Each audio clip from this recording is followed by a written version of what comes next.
Hey guys, thanks for tuning back into the channel. In today's Cordetti Motorsports, we are going to be doing an oil change on the 99 Dakota. It's going to be a kind of a short video, but I just want to go over the oil that I use and the way I approach oil and what type I use and all that other type of information that you may find useful.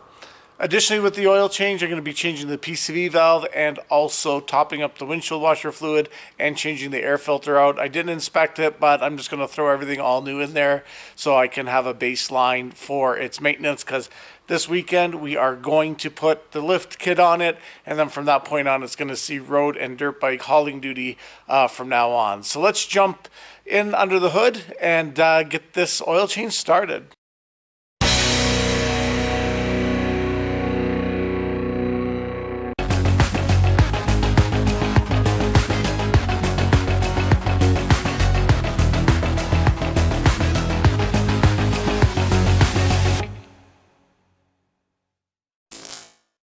Okay guys, now that I'm getting everything settled, this is basically what I'm going to use. Of course, I've got a small oil catch can. Hopefully it's big enough to, or it's not going to overflow. I don't think so, because it does call for 5 liters of engine oil, so I'm pretty sure this will be acceptable to use. Anyway, if not, I'll be doing some cleanup spill.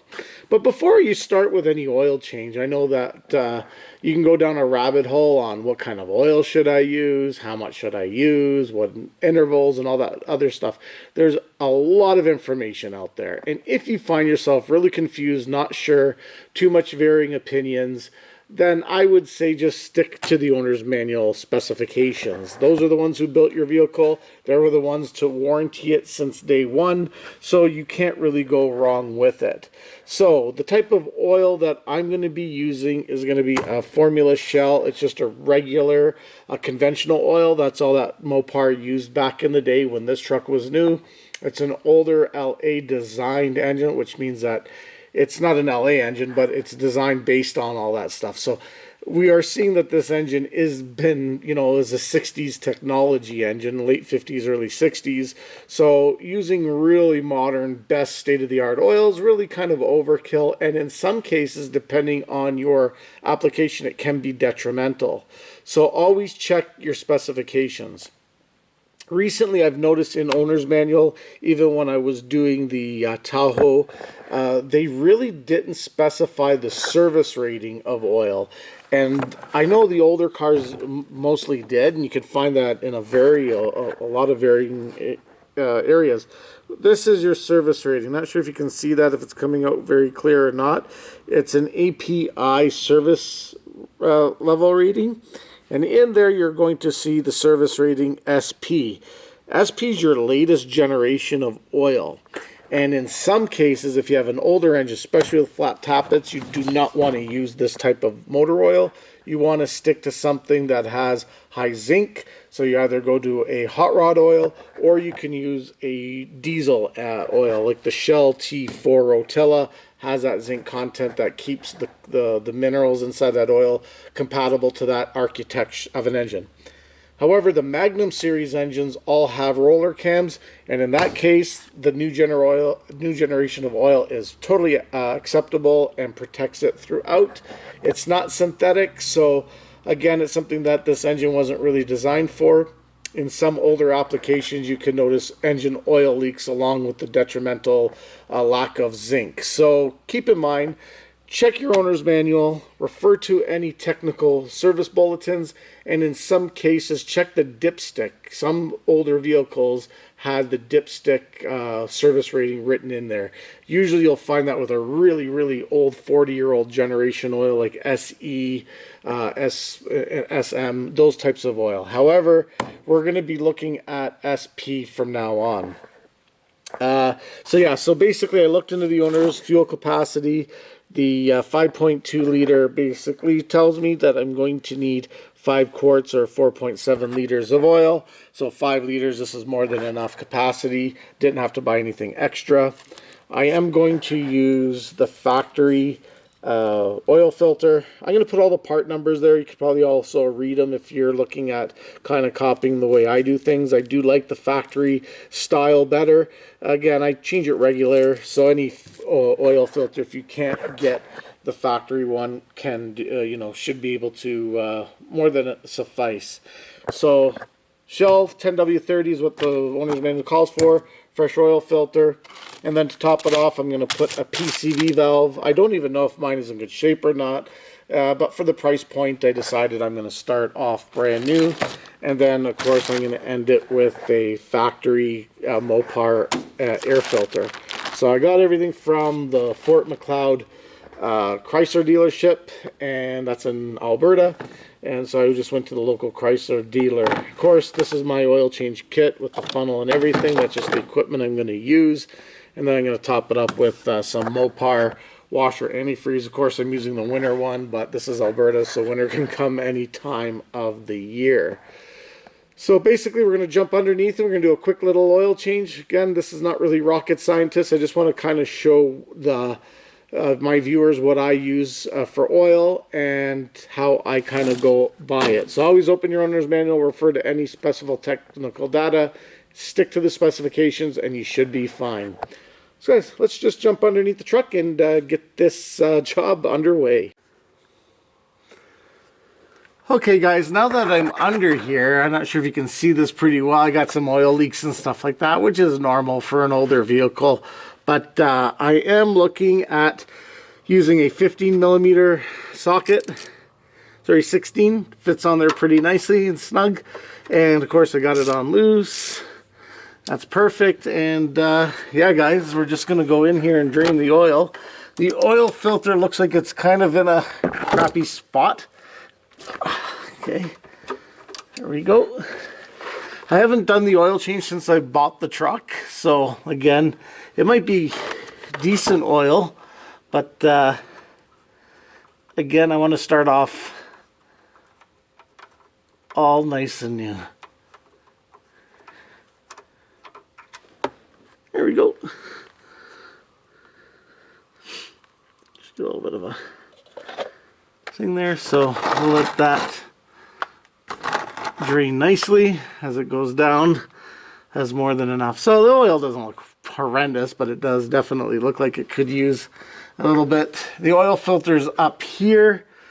I'm going to use the access port. Let's take that off. There we go. That should be taken off by hand now. Okay, that's easy.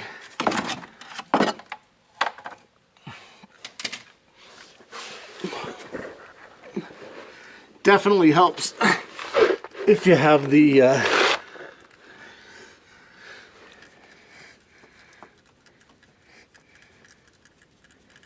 you have the tire off. A little bit of oil spill, but I got my spill pad down, and I'm going to wipe it up, inspect it, make sure there's no dirt, make sure I didn't double gasket. So those are the little things we can have. Okay, that was pretty easy. Dump that in there. Of course, I'll be able to dispose of this at work. We do have a, let's double check. So as you see, the gasket is probably still on the engine surface. See, right there. Not sure if you guys can see that or not. The way my thing is, see how it's sitting there? Always check your work. So as you can see, like I was saying, this thing's been double gasket. You can do it very easily. It kind of stayed on. So this is where you want to kind of check your work. Give it a bit of a cleanup, making sure there's the meeting surface is nice and clean. As you can see there, it doesn't look so bad. Now, the proper way is to fill the oil up and put the filter on. That way you're getting 100% proper filtration. But in this case, because the way the angle is, something, you know, I'm afraid I'm going to do more damage than good. So again, inspect Inspect your oil filter, make sure it's got the gasket on, everything's a nice clean spot. Again, whew, love that Mopar look. This one takes 4.75 liters. This is 5 liters, so I'm going to pour most of it in, and I'm going to check the dipstick. It should be up a little high. Now, the one thing I can't do is, is this guy going to fall on me? One thing I can't do is start the engine right now. I have another project, which is battery. I'm in the middle of I replaced the battery died. So that's going to be another little quick episode on a battery replacement. So for now, I'm just going to fill her up as much as I think 5 liters is going to take. So for those, that know, the role of an engine oil is very important. We look at, obviously, the make and the brand, what performance parameters we're looking for.